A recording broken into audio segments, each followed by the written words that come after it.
October 15, 2024. Margaret Chen had kept her secret for 30 years. The secret that cost her everything. That's exactly why 17-year-old Tyler Morrison knew she'd never report him. Room 247 after school. Tyler cornered her against the whiteboard, his hand on her wrist, his voice a whisper. "You know what my father told me about you, Mrs. Chen. What happened in the next 2 minutes would either destroy Margaret's life or save it. The school board would demand answers. Parents would want blood. And for the first time in 3 decades, Margaret Chen would have to choose between her silence and her soul. The moment Tyler Morrison discovered that some teachers carry secrets, the moment Margaret Chen realized that some secrets carry a price. Before we jump back in, tell us where you're tuning in from, and if this story touches you, make sure you're subscribed because tomorrow I've saved something extra special for you." The fluorescent lights hummed overhead, casting harsh shadows across the empty classroom. Margaret's pulse hammered against Tyler's grip as he leaned closer, his breath warm against her cheek. At 17, he already towered over her petite frame, his shoulders blocking the door, her only exit. "My father told me about the time he caught you watching," Tyler whispered, his fingers tightening around her wrist. "October 1994, room 312. You saw everything, didn't you?" The blood drained from Margaret's face. 30 years collapsed into this moment, and suddenly she was 28 again, frozen outside David Morrison's classroom, watching through the crack in the door as he pressed himself against 15-year-old Jessica Walsh. Margaret had gripped her lesson plan so hard her knuckles went white, knowing she should burst in, should scream, should do something. Instead, she'd backed away into the shadows. 2 weeks later, David Morrison had recommended her for tenure. "I don't know what you're talking about." Her voice came out steadier than she felt. Tyler's smile was his father's smile, charming, predatory, practiced. He kept a journal, you know. All these years, every detail about every teacher who knew and stayed quiet. Guess what? Your name's in there. A lot. Margaret's free hand found the edge of the whiteboard behind her, marker dust coating her fingertips. Through the rain-streaked window, she could see the last of the buses pulling away, red taillights disappearing into the October dusk. The custodial staff wouldn't reach the second floor for another hour. "What do you want?" The question escaped before she could stop it. Tyler's grip loosened, but he didn't step back. "Smart woman. Dad always said you were the smart one." He pulled out his phone with his free hand, thumb hovering over the screen. "See, I've been documenting things, taking pictures, recording conversations, building a very interesting file about Lincoln High's faculty." The phone's camera lens pointed at her like a black eye. Margaret realized with sickening clarity that this wasn't Tyler's first time in this position. The way he positioned himself, the casual confidence, the practiced words, this was a routine. "Ms. Rodriguez in the art department. She's been very accommodating since I showed her some photos of her smoking behind the gym with students. Mrs. Patterson from English? Turns out she's much more flexible about grades when she remembers that her son's scholarship application crossed my father's desk at the district office." Margaret's stomach turned. "You're blackmailing teachers." "I'm learning the family business." Tyler's thumb moved across his phone screen. "Dad taught me that everyone has secrets. The trick is knowing which ones matter." "Your secret, Mrs. Chen? That one's special." The classroom door suddenly felt miles away.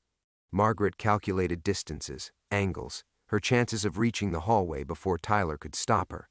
But even if she ran, where would she go? Who would she tell? And what proof did she have beyond her word against his? 30 years ago, you traded a child's safety for job security," Tyler continued, his voice dropping to barely a whisper. "Jessica Walsh transferred schools 3 months later. Did you ever wonder why?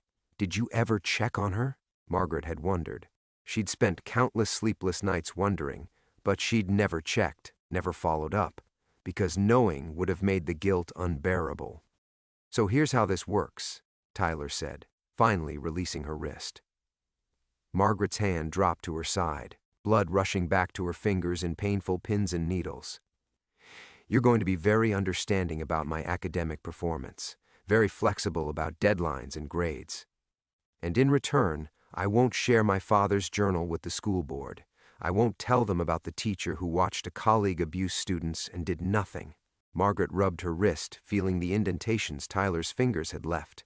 Outside, the rain intensified, drumming against the windows like desperate fingertips. The familiar classroom, her sanctuary for over 3 decades, suddenly felt like a trap. "Think about it," Tyler said, sliding his phone back into his pocket. "Your pension, your reputation. Your daughter might even find out why Daddy really left all those years ago." The mention of Sarah hit like a physical blow. Margaret's ex-husband had taken their daughter across the country when Sarah was 12, claiming Margaret was too consumed with work to be a proper mother. He'd never told Sarah the real reason, that the guilt was eating Margaret alive, that she'd started drinking, that she'd wake up screaming Jessica Walsh's name. Tyler gathered his backpack with casual indifference, as if he'd just discussed homework instead of destroying her life. "I'll give you until tomorrow to decide. But Mrs. Chen?" He paused at the door, his hand on the frame. "My father always said you were too weak to fight back then.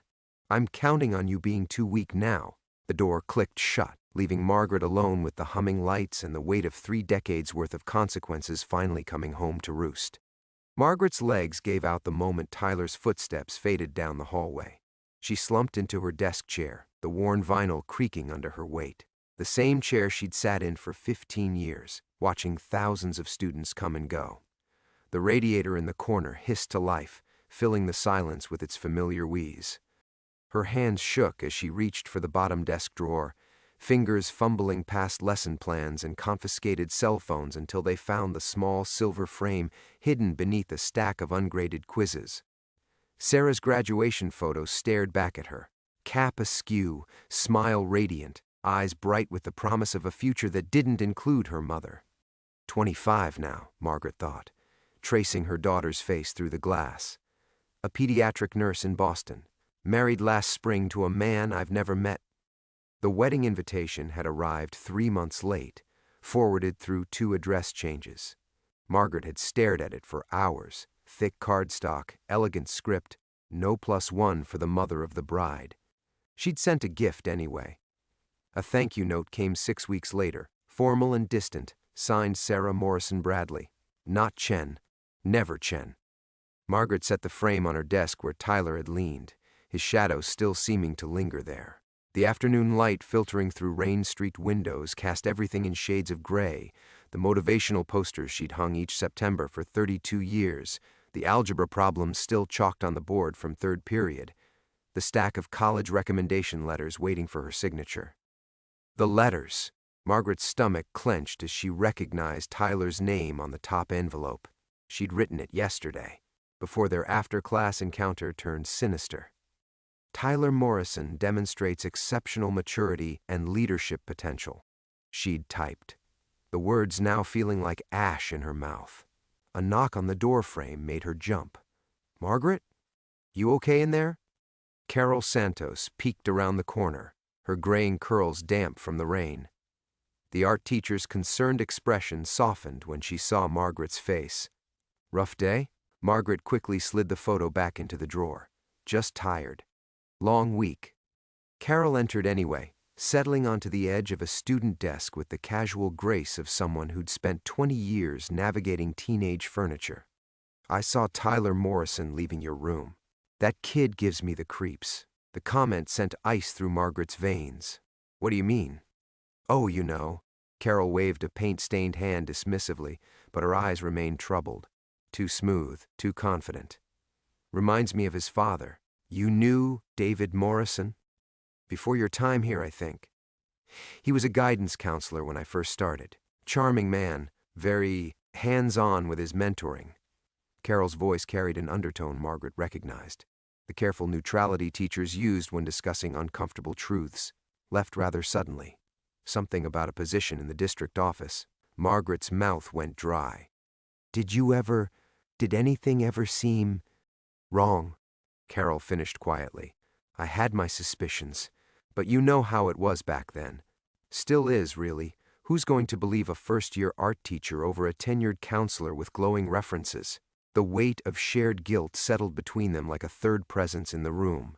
Margaret wondered how many teachers carried similar secrets, how many had made similar calculations, career versus conscience, security versus speaking up. Tyler's been asking to stay after art class lately, Carol continued, studying her fingernails. Says he wants to discuss his portfolio for college applications. But he doesn't seem particularly interested in art. Carol. Margaret's voice came out sharper than intended. If something's happening, if he's made you uncomfortable, you need to report it. Carol's laugh held no humor. Report what? That a student asked legitimate questions about college prep? That I felt uneasy for no reason I can articulate? She stood, smoothing down her paint-splattered cardigan.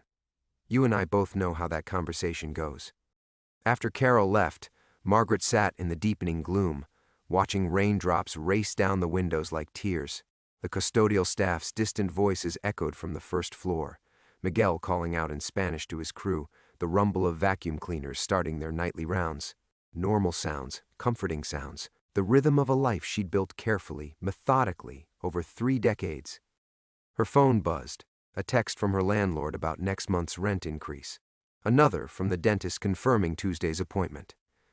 The ordinary obligations of a 58-year-old woman living paycheck to paycheck, counting down the years until retirement. The life Tyler Morrison could destroy with a few phone calls. Margaret locked her desk drawer and gathered her papers, muscle memory guiding her through the end-of-day routine. But as she reached for the light switch, she paused. In the darkened hallway beyond, she could almost see the ghost of her younger self, 28, ambitious, terrified, backing away from room 312 and the choice that would define the next 30 years. Tomorrow, Tyler would want his answer, and Margaret still didn't know which version of herself would be brave enough to give it. Margaret flicked off the lights and stepped into the empty hallway, her footsteps echoing against polished linoleum. The familiar scent of industrial cleaner and teenage anxiety clung to the air, 32 years of it, embedded in these walls like emotional sediment. She pulled her cardigan tighter as she headed toward the main office, needing to sign out before Miguel locked the building for the night. The administrative wing felt different after hours. Less bustling chaos, more mausoleum. Fluorescent lights hummed overhead in sporadic intervals, casting pools of harsh white against stretches of shadow. Margaret's hand was on the sign-out sheet when she heard voices drifting from Principal Richardson's office. Appreciate you coming in so late, but this couldn't wait. Margaret froze. Through the partially open door, she could see Richardson's profile, his usually rumpled tie now loosened completely. Across from him sat a woman Margaret didn't recognize, mid-40s, auburn hair, expensive-looking coat despite the rain. I understand, the woman was saying, her voice carrying a slight tremor. When I got the call from the district, I knew I had to drive up immediately. Even after all these years, Margaret should have left, should have signed out and walked away from whatever private conversation was unfolding 20 feet away. Instead, she found herself frozen beside the reception desk, hidden in the shadows. Mrs. Walsh, I'm sorry, Mrs. Patterson. I want you to know we take these allegations very seriously, Richardson continued. But I have to ask, why come forward now? It's been 30 years. Walsh. The name hit Margaret like a physical blow. Jessica Walsh, the girl from room 312, the girl who'd transferred 3 months after that October afternoon. The girl whose safety Margaret had traded for tenure. Because he's dead, Jessica's voice carried clearly now, stronger. David Morrison died last week. Heart attack. And when I was going through his effects with his son, Tyler asked me to help. I found things. Photos, documents, a journal. Margaret's knees threatened to buckle. She gripped the edge of the reception desk, her knuckles white against the dark wood. What kind of journal? Richardson's voice had gone carefully neutral. Everything. Names, dates, details about... Jessica's voice broke slightly. About what he did to me, to other students, and about the teachers who knew, who saw things and stayed quiet. The blood drained from Margaret's face. Through the doorway, she could see Jessica's profile now. The round cheeks had sharpened to elegant angles, the uncertain teenager replaced by a composed woman, but the eyes were the same. Dark brown, intelligent, wounded. Mrs. Patterson, I understand this is difficult, but if you're making specific allegations about current faculty members... I'm not making allegations. Jessica's voice turned firm. I'm sharing facts. David Morrison kept meticulous records. He documented everything. His crimes, yes, but also his protection. The people who enabled him through silence. Margaret's breath came in shallow gasps. She needed to run, to get out before they saw her, before Jessica recognized the woman who'd watched her being abused and done nothing. But her feet seemed rooted to the carpet. There's something else, Jessica continued. Tyler Morrison isn't just helping me go through his father's things. He's been continuing the family tradition, you might say. Different methods, but the same results. He's been targeting teachers, using his father's information as leverage. Richardson leaned forward. Are you saying Tyler is blackmailing faculty members? I'm saying Tyler learned from the best. His father taught him that knowledge is power and that everyone has a breaking point. Tyler's just applying those lessons in his own way. Margaret's vision blurred at the edges. The careful life she'd built, the equilibrium she'd maintained for 3 decades, cracked like glass under pressure. Jessica Walsh wasn't just a memory anymore. She was here, in this building, with evidence that could destroy everything. I need specific names, Mrs. Patterson. If current students are in danger, Margaret Chen. The name hung in the air like a death sentence. Margaret's hand flew to her mouth to stifle a gasp. She was there that day in October 1994. David wrote about it extensively, how she watched, how she understood exactly what was happening, how she made the choice to walk away, how he rewarded that choice with a tenure recommendation 2 weeks later. Margaret backed away from the door, her movements small and careful. The exit was 15 feet away, 15 feet between her and the parking lot, between this moment and whatever came after. Mrs. Patterson, these are serious accusations. We'll need to investigate thoroughly. Speak with Mrs. Chen directly. You won't have to look far, Jessica said quietly. According to Tyler, she's been very cooperative lately, just like his father always said she would be. Margaret turned and ran. The rain hit her face like cold needles as she burst through the main doors. But she barely felt it. Behind her, Lincoln High School stood like a monument to 30 years of buried guilt.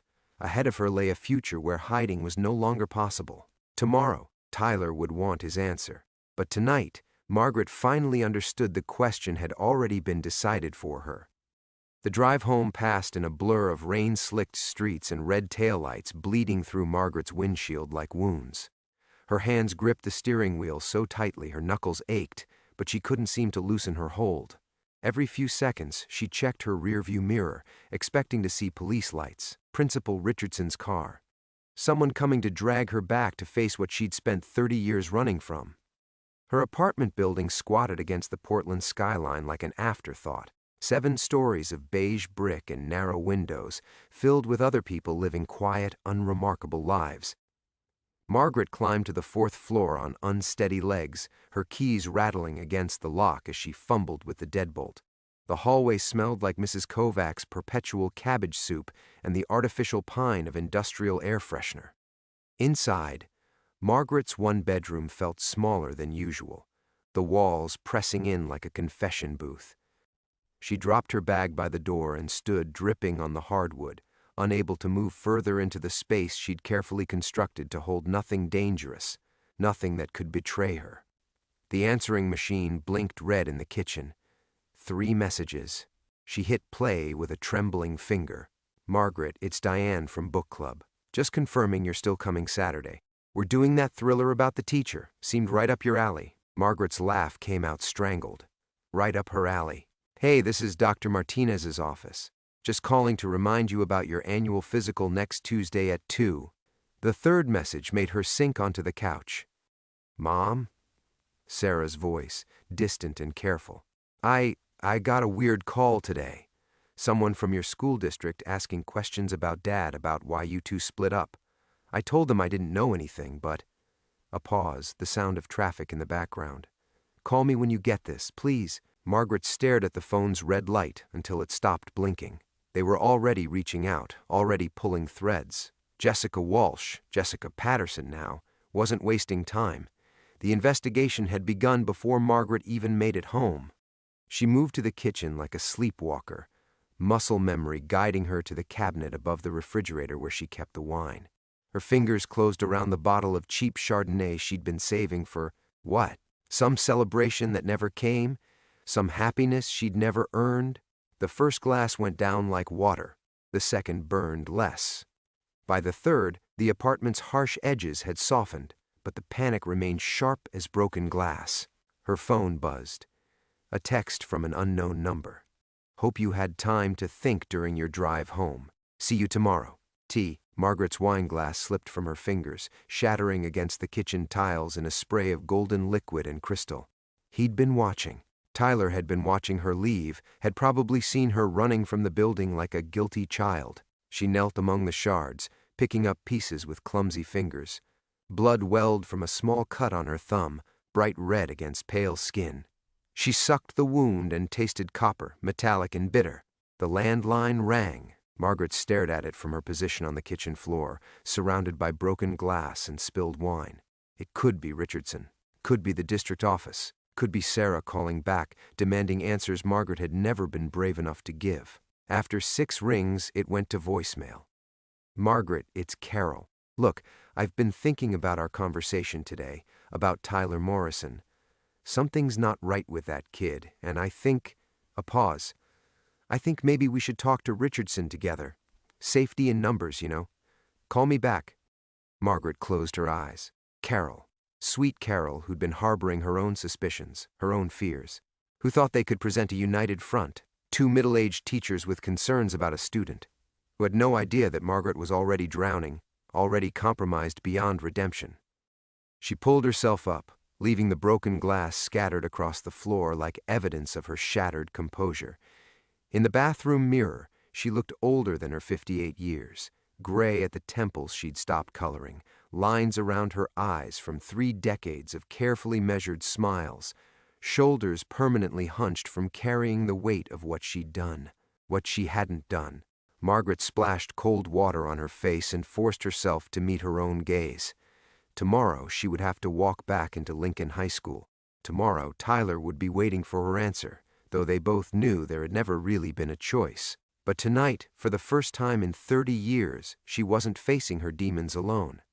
Jessica Walsh had returned, armed with David Morrison's journal and 30 years of her own survival. The reckoning Margaret had been dreading was finally here. The question wasn't whether she could keep running. The question was whether, after all this time, she had any fight left in her at all. Margaret stood frozen in her bathroom, water dripping from her face like tears she couldn't shed. The woman in the mirror was a stranger, hollowed out, cornered, stripped of the careful composure that had carried her through 3 decades of pretending. Her phone buzzed again. Another text from Tyler. Don't keep me waiting too long, Miss Chen. Dad always said patience wasn't his strong suit either. The casual cruelty of it, invoking David Morrison like a shared joke, made bile rise in her throat. She stumbled back to the living room, stepping carefully around the broken glass, and sank onto her couch. The wine had left her dizzy but not numb enough. Nothing would ever be numb enough. She pulled out a shoebox from beneath the coffee table, one she hadn't opened in years. Inside, wrapped in tissue paper yellowed with age, were the remnants of her life before the choice that broke everything. Photos of Sarah as a toddler, chubby hands reaching for the camera. Wedding pictures where Margaret's smile looked genuine, hopeful. A letter of recommendation for her master's program, praising her unwavering moral character and dedication to student welfare. The irony was breathtaking now. At the bottom of the box lay what she'd really been looking for. A folded newspaper clipping from November 1994. Lincoln High teacher receives early tenure. Her younger face smiled from the grainy newsprint, posed beside Principal Hammond as he handed her the certificate that had sealed her fate. The article mentioned her exceptional ability to maintain professional boundaries while showing genuine care for student well-being. 2 weeks after she'd watched David Morrison abuse Jessica Walsh and said nothing, Margaret's hands shook as she read the quote attributed to her. Teaching is about creating safe spaces where every child can thrive. I'm honored to continue that mission at Lincoln High. The words felt like knives now. Safe spaces, every child. She'd told herself back then that reporting David would have destroyed her career for nothing. Who would believe a first-year teacher over a beloved counselor? She'd convinced herself that Jessica was strong, resilient, that one incident didn't define a life, that her silence was pragmatic, not cowardly. But the truth was simpler and uglier. She'd been 28 years old, drowning in student debt, desperate for the security tenure provided. When David had approached her 3 days after she'd witnessed his crime, casually mentioning in the faculty lounge that her tenure review was coming up, that he'd heard such good things about her discretion, she'd understood the bargain perfectly. Her career for her silence. Jessica Walsh's safety for Margaret's security. She'd taken the deal without hesitation. Margaret reached for the bottle of wine, but her hands were shaking too badly to pour. Instead, she called Sarah's number, knowing she wouldn't answer, needing to hear her daughter's voice even on voicemail. "Hi, you've reached Sarah Morrison Bradley. Please leave a message. Morrison Bradley, never Chen." Her daughter had chosen her stepfather's name when she turned 18, erasing Margaret from her identity as cleanly as Margaret had erased her conscience 30 years ago. "Sarah, it's Mom." The word felt foreign. "About that call you got today. There are things I should have told you years ago. About why your father and I really divorced. About why I—" Her voice broke. "I'm so sorry, sweetheart, for everything." She hung up before she could say more, before she could dump 30 years of guilt onto the daughter she'd already failed in every way that mattered. Another message came in, this time a voicemail. Margaret recognized Richardson's voice before he identified himself. "Margaret, this is Principal Richardson. We need to talk first thing tomorrow morning. Please come to my office before classes begin. There have been some developments regarding a former student. I'm sure we can clear everything up quickly." Some developments. As if Jessica Walsh's testimony was weather, some natural phenomenon beyond human control. Margaret walked to her bedroom window and stared out at the city lights blurring through rain and tears. Somewhere out there, Jessica Patterson was probably preparing for tomorrow too, gathering evidence, steeling herself to face the institution that had failed her. After 30 years of carrying that burden alone, she'd finally found the courage to speak. And somewhere else in the city, Tyler Morrison was sleeping peacefully, secure in his power over the woman who'd enabled his father's crimes. He'd learned the most important lesson David Morrison had to teach, that silence was a currency, and some people would pay any price to maintain it. Margaret pressed her forehead against the cool glass. Tomorrow would bring the reckoning she'd been running from since 1994. The careful life she'd built, the quiet apartment, the modest retirement savings, the illusion of respectability, would crumble under the weight of truth finally told. But tonight, in the wreckage of her kitchen and the ashes of her conscience, Margaret Chen finally understood what she'd really lost all those years ago. It wasn't just her integrity. It wasn't just her marriage or her daughter's respect. It was the woman she could have been. Margaret stood at her bedroom window until dawn broke gray and reluctant over Portland, the wine bottle empty beside her, the broken glass still scattered across her kitchen floor like the fragments of her carefully constructed lies. She'd rehearsed a dozen confessions, imagined 100 ways to explain 30 years of cowardice to Richardson, but every scenario ended the same way, with her career destroyed and Jessica Walsh's pain validated too late to matter. At 6:47 a.m., she forced herself to shower, to dress in the navy suit she wore for parent conferences and district meetings, armor for battles she'd always managed to avoid. Her hands still trembled as she applied concealer to the dark circles under her eyes, foundation to cover the pallor of sleepless guilt. The drive to Lincoln High felt like a funeral procession. Richardson's office door stood open when she arrived, but the scene inside wasn't what she'd expected. The principal sat behind his desk, but he wasn't alone. A woman Margaret didn't recognize occupied one of the visitor chairs, mid-40s, auburn hair, expensive suit, briefcase balanced on her knees. "Margaret, thank you for coming early." Richardson's voice carried an odd formality. "I'd like you to meet Detective Amanda Torres, Portland Police Bureau." The detective stood, extending her hand with the measured politeness of someone accustomed to delivering bad news. "Ms. Chen, thank you for taking the time to speak with us." Margaret's mouth went dry. "Detective? Please sit." Richardson gestured to the empty chair beside Torres. There's been a development we need to discuss. Margaret lowered herself carefully, her legs unsteady. This was it. Jessica's evidence had prompted a criminal investigation. 30 years of running, and it would end in handcuffs and perp walks and newspaper headlines about the teacher who'd protected a predator. Ms. Chen, Detective Torres began, we're investigating the death of David Morrison. I understand you worked with him here in the early 90s? Margaret blinked. His death? But I thought, Jessica Patterson said he died of a heart attack. That's what we initially believed. Torres opened her briefcase, withdrawing a manila folder. However, the medical examiner found irregularities, traces of digitalis in his system, well above therapeutic levels. Mr. Morrison was murdered. The words hit Margaret like physical blows. Murdered. Not a natural death that had freed Jessica to finally speak, but something darker, more deliberate.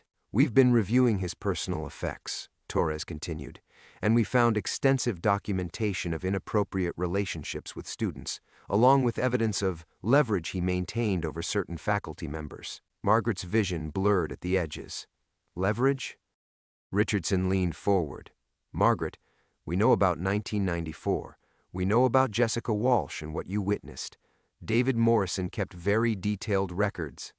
But here's what's interesting, Torres said, her voice taking on a sharper edge.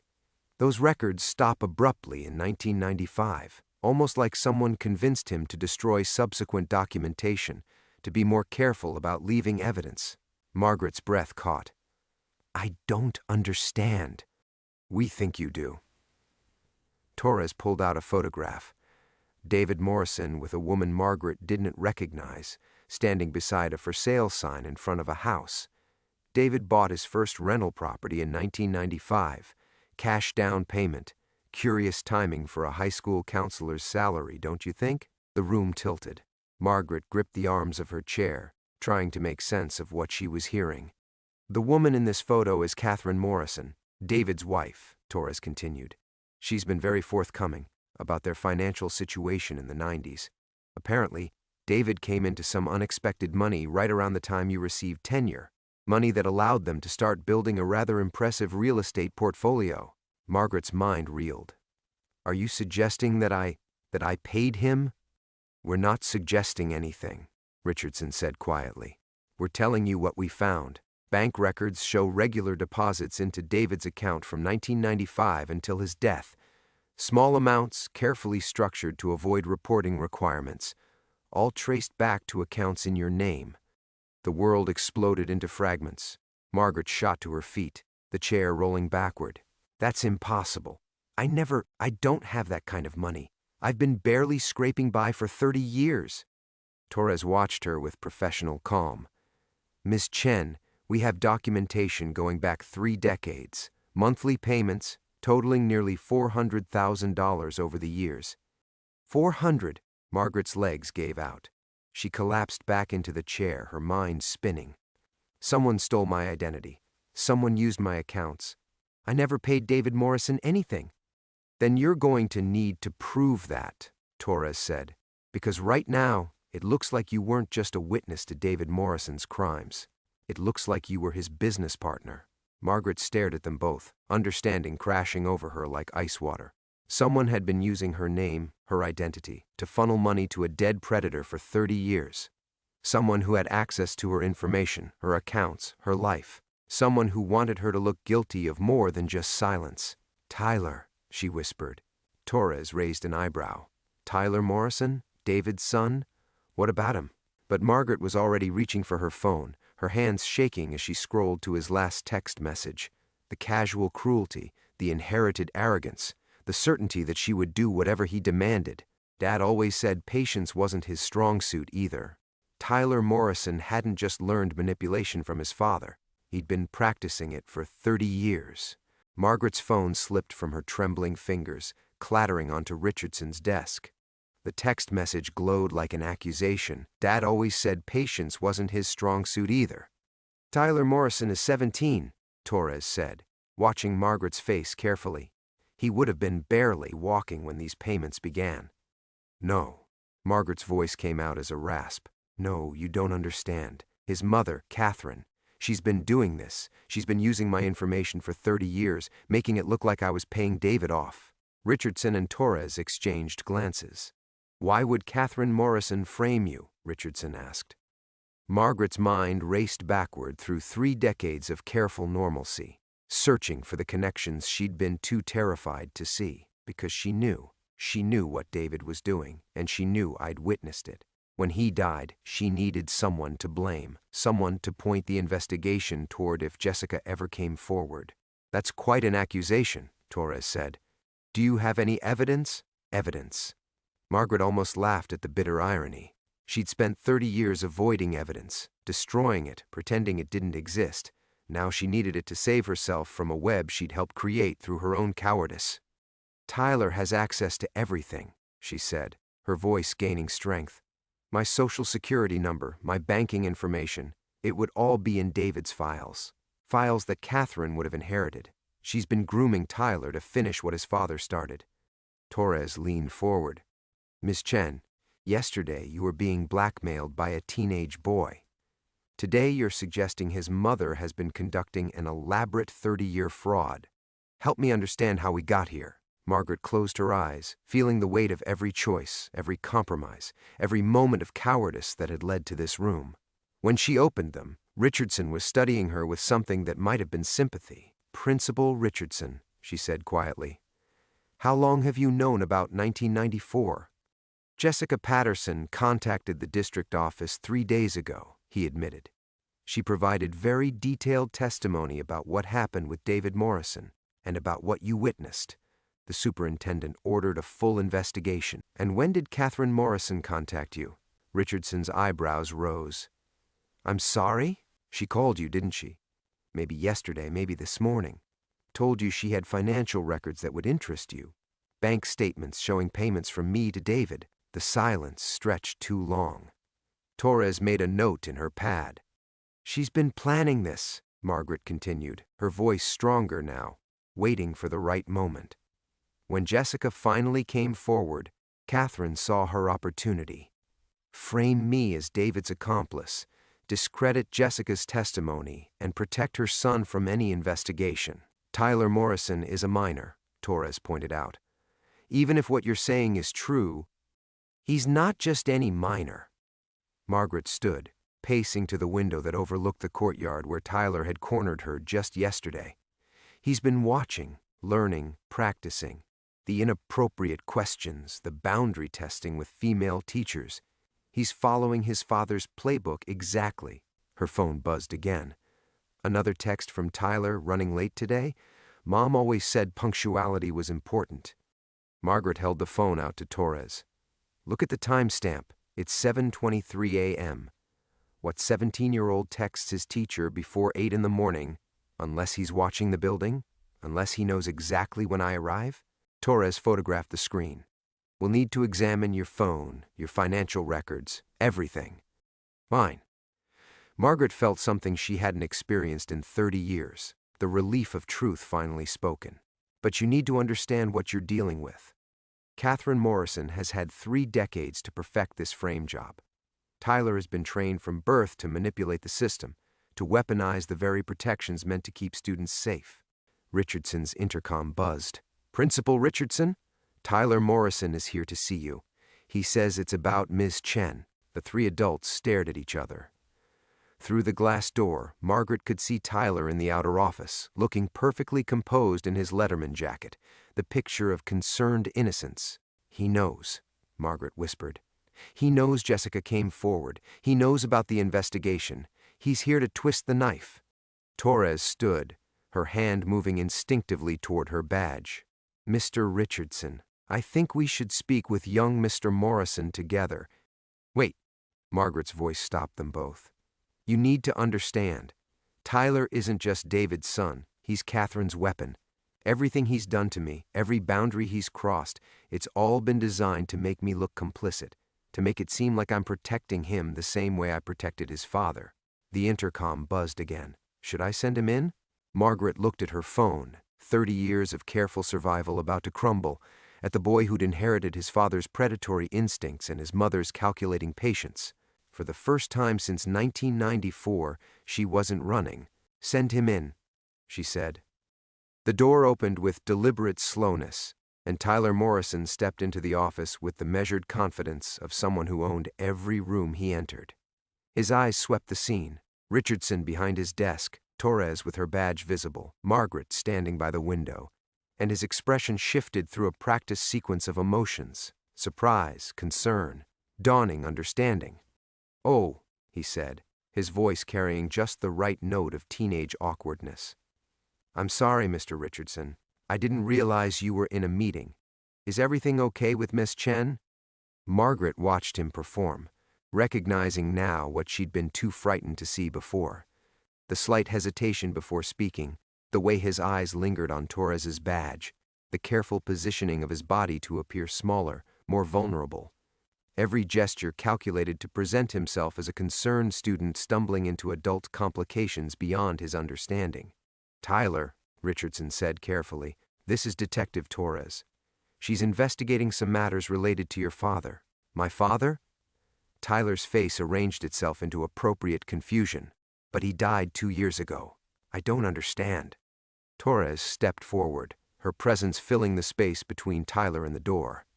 "We're looking into some financial irregularities, records that suggest your father received payments from Ms. Chen over many years." Margaret held her breath, watching Tyler's face as the trap revealed itself. For just a moment, less than a heartbeat, she saw something flicker behind his eyes. Not confusion, not innocent concern, but the cold assessment of a predator recalculating odds. "Payments?" Tyler turned toward Margaret, and his expression was perfect: hurt, bewildered, betrayed. "Miss Chen, I don't understand. Why would you have been paying my dad?" "I wasn't," Margaret said quietly. "But you already know that, don't you, Tyler?" Tyler's voice cracked with practiced adolescent confusion. "Miss Chen, you're scaring me. Did something happen? Is that why you've been acting so strange lately?" Torres made a note. "Strange how?" Tyler glanced at her, then back at Margaret, his body language screaming reluctant confession. I probably shouldn't say anything. Miss Chen has always been nice to me, especially after Dad died. But lately she's been asking me to stay after class, asking personal questions about my family, about money." The lie was flawless, wrapped in just enough truth to make it credible. Margaret felt the familiar paralysis of 30 years ago beginning to creep through her limbs, the understanding that the system would believe him, that her word meant nothing against his performance. But this time, she wasn't 28 and desperate for security. This time, she had nothing left to lose. "Show them your phone, Tyler," she said. Tyler blinked. "My phone?" "The messages you've been sending me. The ones that arrived this morning while I was already in this building. Show Detective Torres how you knew exactly where I was. Miss Chen, I just texted to say good morning." "Show them," Margaret repeated, her voice gaining strength. "Show them the message where you said your mother always stressed punctuality. Show them how you've been tracking my schedule, my movements, my conversations." Tyler's mask slipped for another fraction of a second, and Torres caught it. "Son, I'm going to need to see your phone." "Of course," Tyler said, but his hand hesitated before reaching into his pocket. "I just don't understand why Miss Chen is acting like this. She's been so intense lately, asking me to keep secrets, talking about my dad in ways that made me uncomfortable." Margaret stepped forward. "Tell them about the file, Tyler." "What file?" "The one your mother gave you. The one with my personal information, my banking details. Everything you needed to continue the payments that made me look guilty." Margaret's voice was steady now, 30 years of fear finally burning away.